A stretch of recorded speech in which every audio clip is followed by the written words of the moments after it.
जय हिंद साथियों, View90 के इस डिजिटल प्लेटफॉर्म पर आपका स्वागत है। मैं हूं फरहद शकीब।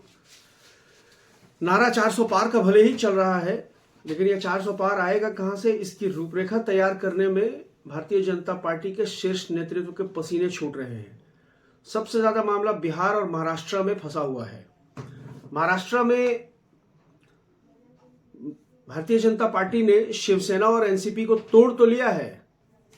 लेकिन अब जो है वो शिवसेना, टूटी हुई शिवसेना और टूटी हुई जो एनसीपी है, वो भारतीय जनता पार्टी के लिए लोकसभा चुनाव में सीट शेयरिंग के लिए बहुत बड़ा सरदर्द बनती जा रही है। एक बात बहुत पहले स्पष्ट कर दूं आपको कि भारतीय जनता पार्टी इस बार हर राज्य में, जहां उसके घटक दल है, जहां उसके सहयोगी दल है, जहां उसका एनडीए का गठबंधन अस्तित्व में है, वहां भारतीय जनता पार्टी सबसे ज्यादा सीटों पर चुनाव लड़ना चाहती है और अपने जो सहयोगी दल हैं, जो उसके क्षेत्रीय दल माने जाते हैं, उनको वो 10 सीट 15 सीट के अंदर वाइंड अप कर देना चाहती है। बिहार में भी यही खेल चल रहा है और महाराष्ट्र में भी यही खेल चल रहा है। महाराष्ट्र में सीट शेयरिंग का फॉर्मूला जो भाजपा ने तय किया है फिलहाल, उसके बारे में ये खबरें आ रही हैं कि भाजपा खुद 32 से 35 सीटों पर लड़ना चाहती है। एकनाथ शिंदे की जो शिवसेना है उसको 12 से 14 सीटें मिलने का अनुमान है और एनसीपी से चाचा जी को छोड़कर आए हुए अजीत पवार, जिनके बारे में मोदी जी ने कहा था कि जेल जाएंगे चक्की पीसिंग, लेकिन चूंकि अब Bharatiya Janata party washing powder में वो नहा चुके हैं, पवित्र हो चुके हैं, वो एनसीपी जो है अजीत पवार गुट की, वो भी महाराष्ट्र में इस वक्त एनडीए में है और सत्ता में है, उसको 4 से 5 सीटें देने की बात चल रही है। लेकिन अजीत पवार इसके लिए तैयार नहीं है, शिंदे गुट भी इसके लिए तैयार नहीं है। शिंदे गुट का ये मानना है कि चूंकि शिवसेना का जो असली गुट है, शिवसेना का जो मूल संगठन है, वो एकनाथ शिंदे के पास है और एकनाथ शिंदे का कहना है कि 2019 में शिवसेना 23 सीटों पर चुनाव लड़ी थी, तो हमको उतनी ही सीटें चाहिए। अब सवाल यह है कि 23 सीटें अगर एकनाथ शिंदे को दी जाएंगी तो फिर अजीत पवार क्यों पीछे रहेंगे? अजीत पवार भी अपना दावा 18 से 20 सीटों पर ठोक रहे हैं, 15 सीटों पर ठोक रहे हैं। भारतीय जनता पार्टी हर हाल में, चूंकि महाराष्ट्र में 48 सीटें हैं लोकसभा की, भारतीय जनता पार्टी हर हाल में 30 से ज्यादा सीटें लड़ना चाहती है और बाकी की जो 16 से 18 सीटें बचती है उसमें एकनाथ शिंदे गुट को और एनसीपी के टूटकर आए हुए अजीत पवार गुट को समेट देना चाहती है। लेकिन अब अजीत पवार साहब है, वो चाह रहे हैं कि उनको वही सम्मान मिलना चाहिए जो एकनाथ शिंदे जी को मिल रहा है, और स्वाभाविक है, वो भी अपने चाचा जी की पार्टी तोड़कर लाए हैं, 40 विधायकों के साथ आए हैं, हल्के हाथ में तो आए नहीं है। शिंदे साहब मुख्यमंत्री बने हुए हैं और अजीत पवार को लाया गया था इसी बात पर, इसी वादे के साथ कि आपको बाद में मुख्यमंत्री बनाया जाएगा, लेकिन ऐसा तो कुछ होता हुआ दिख नहीं रहा है। भारतीय जनता पार्टी सहयोगियों को लाने के समय जो वादे करती है उससे बाद में मुकरना उसकी फितरत में शामिल है। जैसे खबरें यहां तक ये भी आती हैं कि जब बिहार में नीतीश कुमार पाला बदल रहे थे तो उनके साथ ये डील हुई थी कि लोकसभा चुनाव के साथ साथ बिहार में विधानसभा के चुनाव कराए जाएंगे, जो कि नीतीश कुमार की सबसे बड़ी इच्छा इस वक्त मानी जाती है।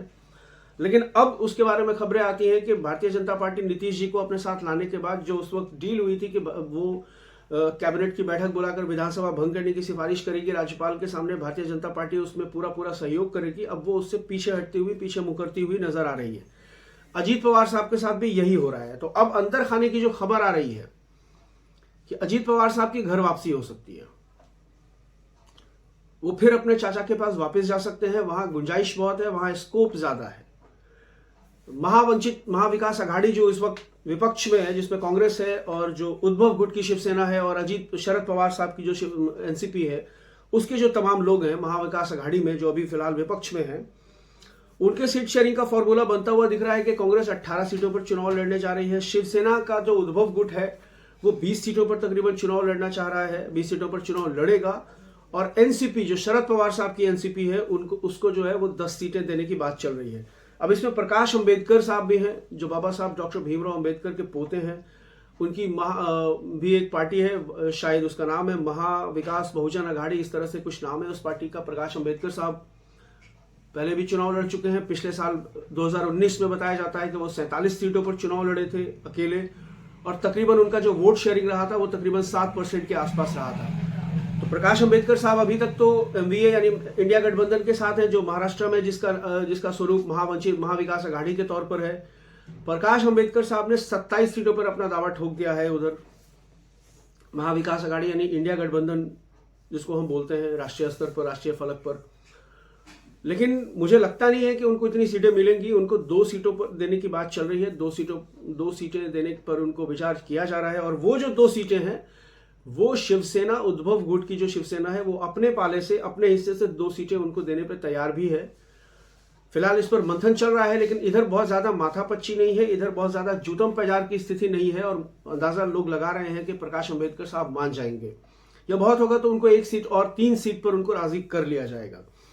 और इस वक्त जो प्रकाश अंबेडकर साहब है उनका ये भी स्टैंड क्लियर है कि वो चाहते हैं कि जो लोग जो गठबंधन में शामिल है, खासतौर पर उनका इशारा शिवसेना उद्धव गुट की तरफ है कि वो ये कमिटमेंट करें, ये रिटन कमिटमेंट करें कि वो दोबारा जो है वो संसद लोकसभा के चुनाव के बाद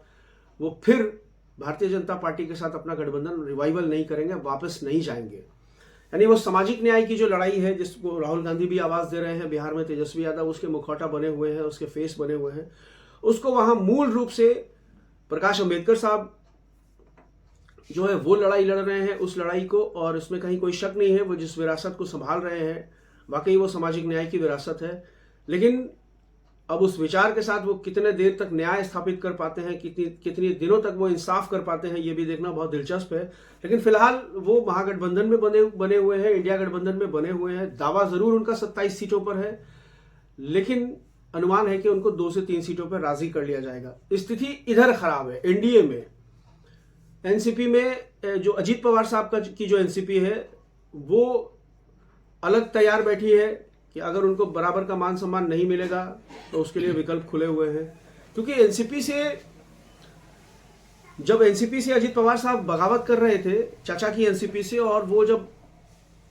विधायकों को तोड़कर इधर ला रहे थे तो उनको जाहिर सी बात है कि उनको बहुत कुछ आश्वासन दिया होगा। इधर एकनाथ शिंदे साहब की जो शिवसेना है उसमें जो पिछली बार जो है शिवसेना ने जो 18 सांसदें जीती थी, पिछले बार का जो 2019 का जो महागठबंधन वहां एनडीए का फॉर्मूला रहा था महाराष्ट्र के अंदर में, उसमें शिवसेना 23 सीटों पर और भारतीय जनता पार्टी 25 सीटों पर चुनाव लड़ी थी, जिसमें से 25 में से 23 सीटें बीजेपी ने वहां पिछले बार जीती थी। और शिवसेना, चूंकि उस वक्त उसका बंटवारा नहीं हुआ था, उद्धव ठाकरे की शिवसेना थी, उसने 23 में से 18 सीटें जीती थी। तो मौजूदा हालत में, मौजूदा स्थिति यह है कि वो जो 18 जीते हुए सांसद है उसमें से 13 सांसदों का समर्थन एकनाथ शिंदे के गुट को मिला हुआ है। यानी अगर एकनाथ शिंदे 10 सीटों पर मानते हैं तो बाकी के जो उनके 3 सांसद हैं उनके भी विरोध करने का खतरा बना हुआ है, वो फिर कहां जाएंगे। अगर उनको 13 सीटों से कम सीटें दी जाती हैं सीट शेयरिंग में, तो वो जो उनके सिटिंग सांसद हैं जो इस वक्त एकनाथ शिंदे जी के साथ आ गए हैं, उनके भी फिर घर वापस होने के अनुमान लगाए जा रहे हैं कि वो फिर हो सकता है कि उद्धव ठाकरे की शरण में चले जाएं। तो इधर घर वापसी वाला अनुमान भी ज्यादा बन रहा है कि एकनाथ शिंदे की जो शिवसेना है उससे भी कुछ लोग वापस फिर दोबारा स्विच कर सकते हैं मूल संगठन की तरफ, जो बाला साहब ठाकरे की शिवसेना थी उसकी तरफ जा सकते हैं। इधर एनसीपी में भी लगातार ये खतरा बना हुआ है, जो अजीत पवार वाली एनसीपी है उसमें भी ये खतरा बना हुआ है कि अगर उनके हिसाब से मान सम्मान उनको नहीं मिला और जो महत्वाकांक्षाएं हैं जिन महत्वाकांक्षाओं को लेकर के लोग अजीत पवार जी के साथ इधर आए हैं, अगर वो पूरी होती हुई नहीं दिखेंगी तो वो फिर शरद पवार साहब के साथ के दरवाजे पर जाकर अपनी घर वापसी कर सकते हैं। और कुछ भी हो, इस बात से कोई इनकार नहीं कर सकता है कि मराठा राजनीति के एक बहुत बड़े छत्रप हैं शरद पवार जी, इसमें कहीं कोई शक नहीं है। तो महाराष्ट्र में फिलहाल खेल बहुत दिलचस्प चल रहा है और अगली वीडियो में हम बात करेंगे बिहार की। फिलहाल बहुत बहुत शुक्रिया।